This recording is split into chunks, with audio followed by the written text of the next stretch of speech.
믿음의 도전 잘하고 계십니까? 우리는 올 한 해 믿음의 도전을 해나갑니다. 사단이 우리를 유혹해도 우리는 그 모든 것들을 뛰어넘는 믿음의 도전을 해나갑니다.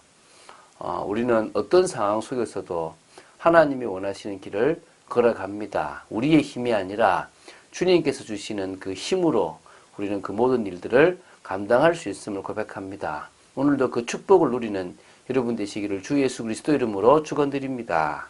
자, 이제 느헤미야 13장 한 장만 남기고 있습니다. 느헤미야 13장 한 장을 통하여 이제 우리는 느헤미야를 마치겠는데요. 이 느헤미야서는 한 사람 느헤미야가 이스라엘이라는 나라의 아픈 모습을 보고 그 나라를 살리기 위해서 헌신했던 믿음의 도전을 했던 모습입니다. 그냥 성벽 하나만 재건한 것이 아니라 어떤 정치, 사회, 또 어떤 여러 삶에 대한 부분들까지 이 말씀을 통하여 개혁했던 모습들이 나옵니다. 근데 오늘 이제 13장 전체를 제가 지금 한번 다룰 건데요. 여기서도 볼 수 있는데, 분명히 한 사람이 노력해서 바뀌었지만, 다시 갔다 와 보니까요. 과거 모습으로 되어 있는 모습들이 상당히 많았거든요. 쉽게 말하면요. 1절부터 3절까지는 예루살렘 성벽 봉헌식 이후에 바로 그때 마지막으로 성경, 율법을 낭독하면서 우리 속에 섞여 있는 신앙 없는 이방인들을 추출해내는 모습들이 나와요. 근데 4절부터 31절은 봉헌식 이후에 꽤 시간이 걸립니다. 그 봉헌식은 아까 BC 444년 말이라고 봐야 되고요. 이 지금 4절부터 31절은 그 중간에 예레미야가 페르시아로 갔다가 다시 예루살렘으로 돌아오는 시간이 있어요. 그래서 BC 432년 이후, 다시 말하면 거의 한 12년 정도가 흘렀다고 보면 됩니다. 그 이후에 있었던 내용입니다. 갔다 와 보니까요, 영적 침체, 그것도 급격하게 영적 침체에 빠져 있던 겁니다. 그래서 너무나 많은 문제가 발생해 있는 거죠. 지도자 한 사람이 너무 중요한 거죠. 그죠? 그래서 그러한 문제 중에는요, 다시 말하면 뭐가 있었냐면, 이 성전의 거룩한, 거룩성이 회복되어 있었고요. 훼손되어 있었고요. 11조 제도가 붕괴되다 보니까 성전 제사 제도가 유명무실해졌고요. 또 안식일 준수가 실종되어 버렸고요. 다시 이방인과 통혼하는 등 여러 가지 문제가 있었다는 것입니다. 어떤 의미에서 다시 또 그 부분을 개혁하는 부분들이 나오거든요. 이 참 신앙이 하나님과 나와의 1대1 개인적인 것이 되지 않으면요. 옆에서 도움을 주는 사람이 있으면 좋아지고 그렇지 않으면 무너져 버립니다. 제가 알고 있기로는 새벽 기도를 꾸준하게 보는 사람이 있고 보다가 안 보는 사람들이 있고 또 한 번씩 보는 사람이 있습니다. 차이가 뭐냐면 개인적인 물론 체질도 있겠지만요. 진짜 은혜 아니면 안 된다라는 답이 난 사람은 이걸 지속합니다. 왜냐하면 콩나물에 물 주는 것이 아무 표 없지만 주고 나면 어느 날 자라지 않습니까? 매일 주면. 우리도 말씀 보는 게 아무 차이가 없는 것처럼 보이지만요. 이것이 지나고 나면 이렇게 남게 되고 그것이 의미 있게 되거든요. 오늘 여러분들이 주님과의 1대1 관계 속에서 신앙이 사실적으로 자라는 축복의 여러분 되시기를 주 예수 그리스도 이름으로 축원드립니다. 자, 이제 느헤미야 13장 1절부터 3절 봉헌식의 끝부분을 마무리 짓는 것으로 오늘 것을 마치겠는데요. 자, 1절을 제가 보겠습니다. 그날 모세의 책을 낭독하여 백성에게 들렸는데 그 책에 기록하기를 암몬 사람과 모압 사람은 영원히 하나님의 총에 들어오지 못하리니. 자, 지금 예루살렘 봉헌식, 성벽 봉헌식 마지막으로 했던 것이 이 느헤미야가 모세의 책을, 다시 말하면 율법을 낭독하게 한 겁니다. 다시 말하면 하나님의 부르심을 받은 거룩한 신앙 공동체가 어떤 의미를 가져야 되는지를 지금 읽어준 겁니다. 근데 그 중에서 왜 하나님이 암몬과 모압을 이스라엘 총회에 넣지 못하게 했는지를 생각하게 하는 거예요. 왜? 그들 주위에 암몬과 모압 출신들이 너무나 많이 그 이방인들이 섞여 있었다는 겁니다. 그게 결국은 타락으로 이어진다는 것을 그들이 모르고 있어서 알게 했다는 겁니다. 자, 지금 이게 들어오지 못하게 했던 규례는 이 역사적으로 출애굽한 이스라엘 자손들에게 행했던 그 사악한 행위 때문에 들어오지 못하게 되어 있는 겁니다. 다시 말하면 하나님의 백성을 대적했고요. 온갖 방법을 동원해가지고 이스라엘을 핍박했던 사건들이 있었다는 겁니다. 그게 바로 이제, 이 이방인과의 통혼, 특히 암몬과 모압 족속과는 마지 말라고요. 통혼을 금지한 이유가 되는 겁니다. 그리고 이것은 이방인들을 배척해라 이런 의미로 받아들이면 안 됩니다.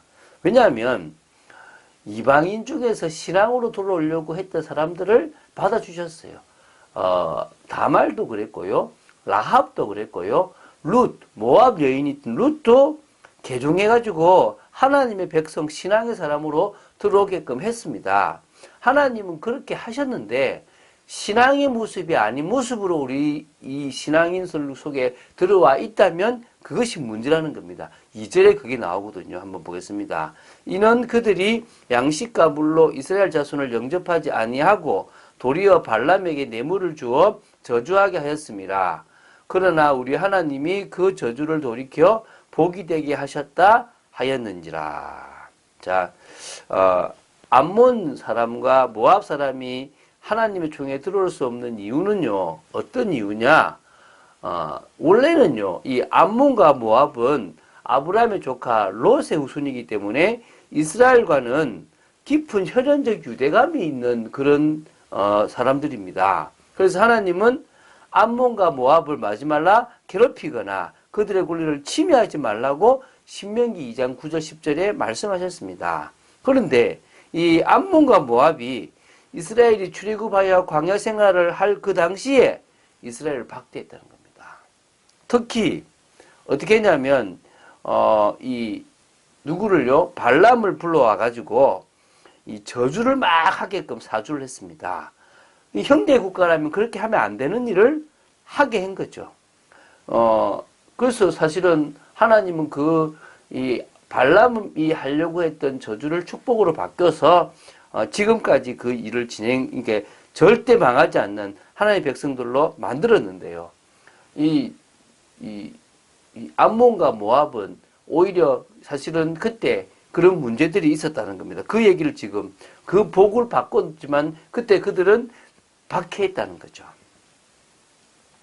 자, 백성이 이 율법을 듣고 곧 섞인 무리를 이스라엘 가운데에서 모두 분리하였느니라. 하나님의 말씀을 대적하고 여호와의 신앙의 어떤 순수성을 훼손시키는 자들이 결코 하나님의 총회에 들어와서는 안 된다. 율법의 말씀을 사실적으로 붙잡고 살아가야 된다라는 것에 대해서 이스라엘 백성들이 이제 공감을 한 겁니다. 물론 이게 진짜 공감했다면 다시는 통혼하지 않았겠죠. 근데 그들은 다시 몇 년 사이에 변질돼 버리고 11조도 드리지 않고 제사고 뭐고 다 없어져 버립니다. 얼마나 안타까운 모습입니까? 그러나 그 말씀을 들을 때는 회개해야 되겠구나, 돌아서야 되겠구나 하면서 어떻게 합니까? 쫓아내 버립니다. 이제 축출해 버리고요, 제거해 버리는 겁니다. 결국은 하나님은 하나님의 백성들이 하나님과의 관계, 올바른 신앙 안에서 회복되기를 원하시는 겁니다. 그것을 깨는 것이 얼마만큼 심각한지 우리는 알아야 됩니다. 지금도 마찬가지입니다. 불신자와 살지 말고 아예 관계를 끊으라 이 말이 아닙니다. 우리는 세상 속에서 살아가야 되고 복음적 영향력을 미쳐야 됩니다. 그러나 우리의 신앙이 위협받는 그 어떤 것도 용납해서는 안 된다는 것입니다. 오히려 우리가 주님 앞에 올바른 신앙을 가질 수 있는 믿음의 사람들을 우리 주위에 두라는 말입니다. 그런 축복의 일들이 되기 바랍니다. 왜냐하면 우리가 사실 은혜 받았던 이 은혜는 하나님께서 거부할 수 없을 만큼 우리 주셨던 영원한 구원의 은혜입니다. 이 구원은요, 그 누구도 빼앗아갈 수 없습니다. 그런데 그 구원은 뺏어갈 수 없는데 구원받은 자의 축복, 하나님 자녀로서는 살지 못하도록 방해할 수 있다는 것입니다. 무너뜨릴 수 있다는 것입니다. 계속 우리를 유혹해가지고 신앙이 아닌 다른 길을 가게 해서 우리의 자녀들에게 악영향을 끼칠 수 있다는 거예요. 그래서 하나님은 우리의 믿음이 올바른 믿음으로 서기를 원하는 겁니다. 사실 우리가 믿는다라고 생각하고 가지만 넘어질 때가 많지 않습니까? 그러나 우리가 그리스도에 대한 올바른 믿음으로 성령의 역사속으로 들어간다면 우리의 신앙은 우리의 모습과 상관없이 더 굳건해지고 더 단단해지고 더 확실해지기 시작하는 겁니다. 하나님은 우리가 그런 신앙의 사람으로 바뀌기를 원하시는 겁니다. 그렇게 하나님은 역사하시기를 원하시기 때문에 우리 주위의 이방의, 우리 주위의 불신자의 그 세력들로부터 벗어나서 하나님의 말씀으로 살아가라는 것입니다. 오늘도 진정으로 하나님의 은혜 가운데로 들어간 여러분 되시기 바랍니다. 하나님은 그 삶을 살고 그 응답을 누리는 우리에게 최고의 상급을 허락하셨습니다. 우리가 복음과 전도와 언약의 대열에 딱 서 있다면 하나님은 우리 인생을 인정하시고 우리가 가는 모든 길에 복을 허락하실 줄로 믿습니다. 그 응답을 누린 여러분 되시기를 주 예수 그리스도 이름으로 축원드립니다. 주는 그리스도시요 살아계신 하나님의 아들심을 고백합니다. 끝까지 말씀 따라 인도받기를 간절히 소원합니다. 하나님의 나라를 이루는 축복된 인생 되기를 간절히 소원합니다. 세상과 타협하지 않고 오히려 세상을 변화시킬 만큼 믿음으로 하나님의 은혜로 충만한 저희들 되도록 지켜 주시옵소서. 감사드립니다. 은혜를 내려 주시옵소서. 주 예수 그리스도 이름으로 기도드립니다. 아멘.